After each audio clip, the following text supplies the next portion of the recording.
Eu sou Inês Rocha e este é o P24. Hoje sugerimos 5 filmes para ver nas férias de verão.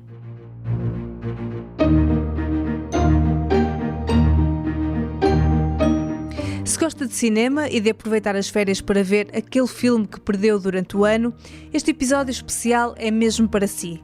Esteja no conforto de casa ou em locais mais remotos onde não há cinemas por perto, há sempre uma plataforma de streaming à mão para ver um bom filme. Por isso, neste episódio, convidamos Jorge Mourinha, crítico de cinema do Y, para nos dar 5 sugestões de filmes para ver este verão. Ao longo do mês de agosto, o P24 dedica alguns episódios a temas do Y, o suplemento de cultura do público, e da Fugas, que se concentra em viagens e gastronomia. Seja bem-vindo ao P24, o dia começa aqui. Jorge, bem-vindo ao P24. Obrigado, boa tarde. Nos últimos dias lancei-te um desafio, que foi selecionar 5 dos muitos filmes que tens visto nos últimos tempos para sugerir aos nossos ouvintes para verem no verão, em casa ou onde estiverem de férias. Antes de irmos aos filmes concretamente que escolheste, como é que foi este processo de decisão? Quais foram os critérios que usaste?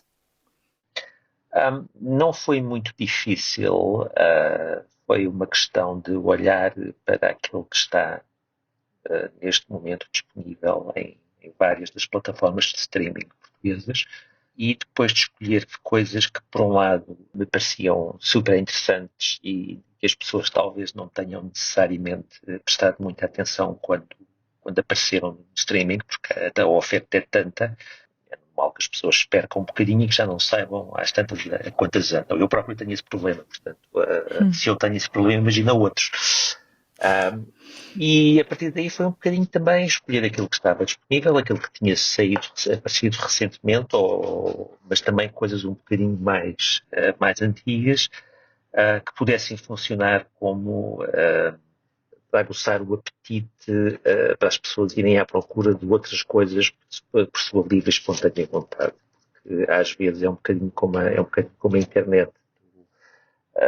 Vais à procura de uma coisa e de repente essa coisa propõe-te outras coisas e tu acabas por te perder um bocadinho na toca do coelho.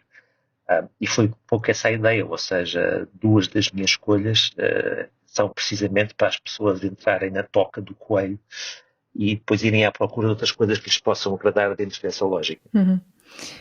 Fazer também um bocadinho de conteúdo curado, também é este o objetivo deste episódio, não é? Sim, a ideia foi um bocadinho sair um bocadinho das coisas evidentes, daquilo que toda a gente anda a falar, daquilo que toda a gente anda a ouvir, em que as pessoas parece que têm que estar sempre em cima da última proposta e não tem que ser assim, porque a vantagem das plataformas é que as coisas ficam mais do que apenas um dia ou uma semana, não é como no cinema em que os filmes desaparecem ao fim de 1, 2, 3, 4 semanas.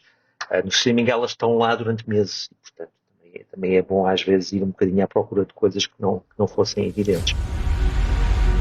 C'est une mutation, c'est un phénomène récent, complexe, et j'admets volontiers, on comprend pas tout. C'est ta mère, Emile. Então, vamos aos filmes que escolheste. Começamos, se calhar, por uma ficção científica meio distópica, um filme francês. Que filme é este? Reino Animal, de Thomas Cailly, é uma segunda longa-metragem que esteve no Motel X no ano passado, em sessão de abertura, e que, entretanto, estreou nas salas pouco depois e que entrou há pouco tempo em rotação na plataforma de streaming Filmin, que, aproveito para dizer, tem uma curadoria de filmes absolutamente notável, sobretudo em termos das produções europeias. O Reino Animal foi um filme que teve um grande sucesso em França no ano passado, que não passou um bocadinho despercebido quando estreou cá, mas é um filme super interessante porque revela algo também que nós não estamos muito habituados a ver, ou pelo menos que nós cá não estamos muito habituados a ver, que é a força do cinema de género e do cinema fantástico em França neste momento. É um filme que, apesar de tratar de um tema mais ou menos distópico, ou seja, estamos numa França futura, onde não é só a França, mas onde há pessoas que começam a manifestar mutações genéticas que as transformam em animais, É um filme que fala muito do nosso momento atual e que fala muito da maneira como vemos os outros, como olhamos para os outros e como somos muito rápidos a não aceitar ou a ter dificuldades em aceitar os outros tal como eles são. Mas não o faz de maneira didática, falo antes de maneira extremamente interessante, através de uma relação entre um pai e o filho, que se veem confrontados com estas novas mutações. Digamos que é o que os X-Men poderiam ser se os X-Men fossem franceses e não fossem super-heróis.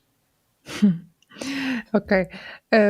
Passamos então ao próximo, este um bocadinho mais conhecido, mais falado em Portugal, que é um filme particularmente longo, um faroeste de 3 horas e meia, de Martin Scorsese. Que filme é que é este? The Osage. They have the worst land possible. But they outsmarted everybody. The land had oil on it. Black gold. Money flows freely here now.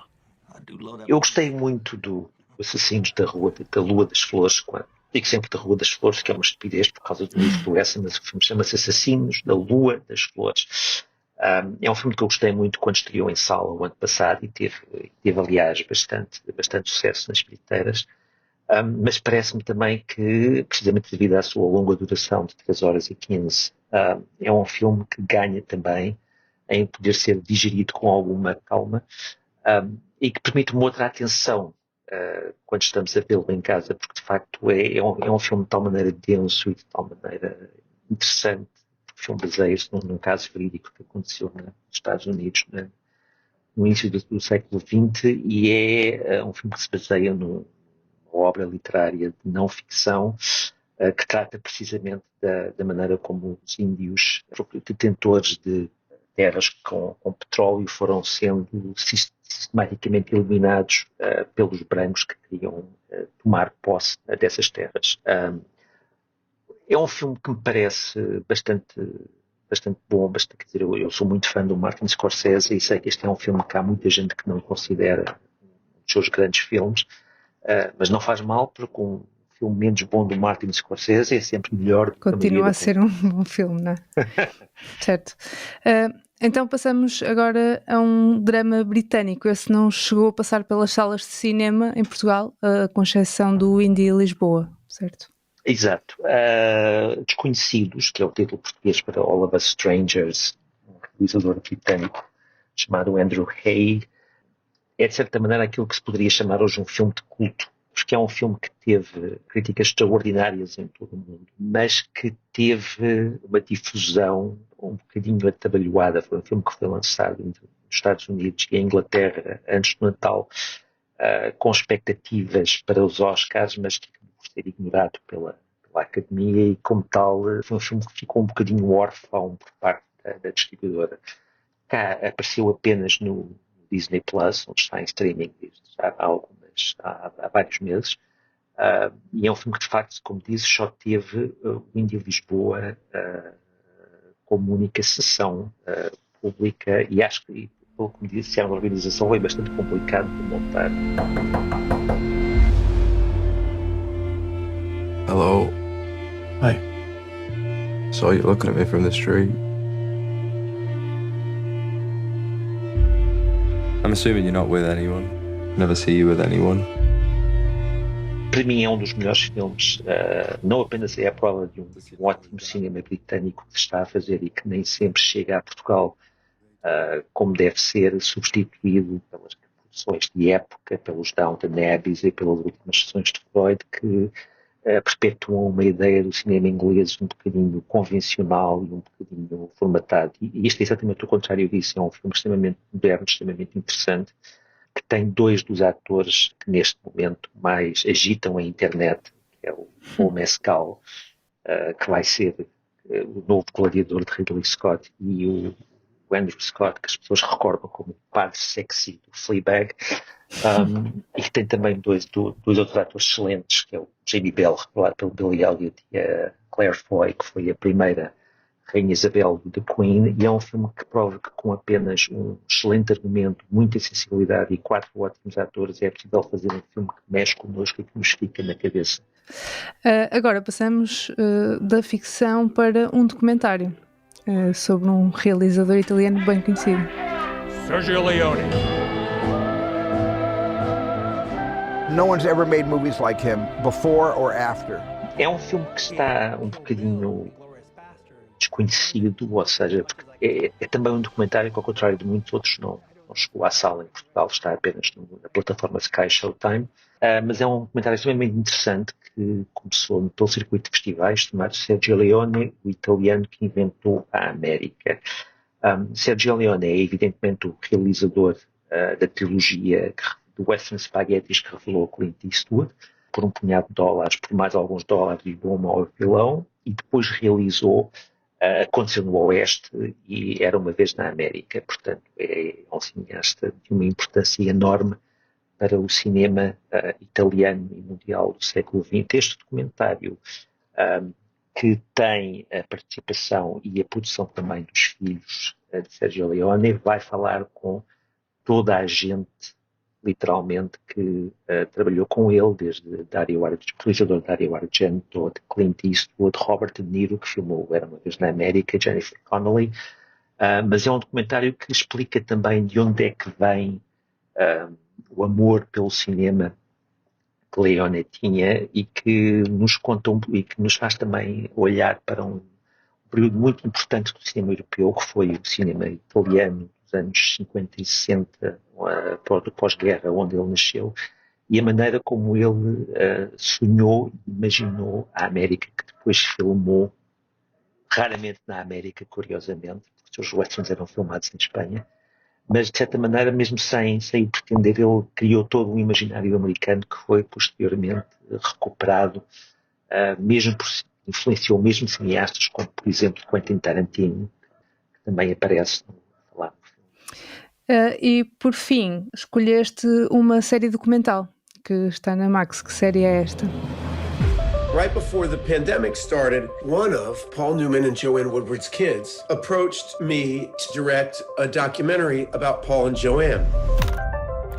É uma série que tem muito a ver com cinema, porque de facto o seu tema é o cinema, é feita por pessoas do cinema e se baseia na biografia que Paul Newman escreveu e preparou, mas depois nunca publicou. A série chama-se The Last Movie Star, já tem largos meses em cima, mas continua a ser uma ótima aposta para ver, sobretudo durante o verão, porque são 6 episódios e, portanto, a coisa pode ser vista de maneira calma e digerida.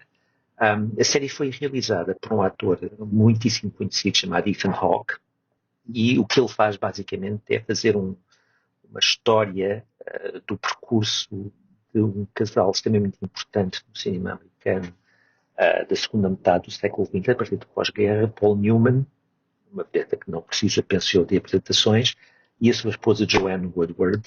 E o filme, através dos percursos cruzados de Joanne, quer como atores, quer como casal, constrói um retrato extremamente fascinante do meio do cinema americano, do fim da Segunda Guerra Mundial até ao fim do século. Paul Newman e Joanne Woodward foram, durante todo este período da segunda metade do século XX, atores que se mantiveram sempre atentos ao mundo que os rodeava e que souberam também adaptar-se aos tempos de maneira diferente. Ele passou à realização, e a certa altura ele até passa à realização para lhe dar a ela o grande papel de atriz que ela nunca tinha tido.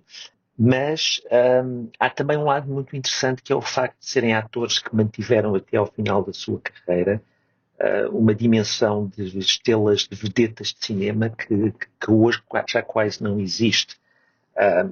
E a série tem, de facto, uma série de contributos de pessoas que trabalharam com eles, que filmaram com eles, da própria família que esteve muito envolvida também na produção do documentário. E são 6 episódios, mas que é feito com uma inteligência que eu penso que é muito rara neste tipo de documentário. Ok. Jorge, obrigada, já tirei muitas notas e também eu vou aproveitar essas dicas todas. Obrigada e bom verão também para ti. Obrigado e bom verão para vocês. O P24 é um podcast do Público com música original de Ana Marques Maia. A sonoplastia deste episódio é de Inês Rocha.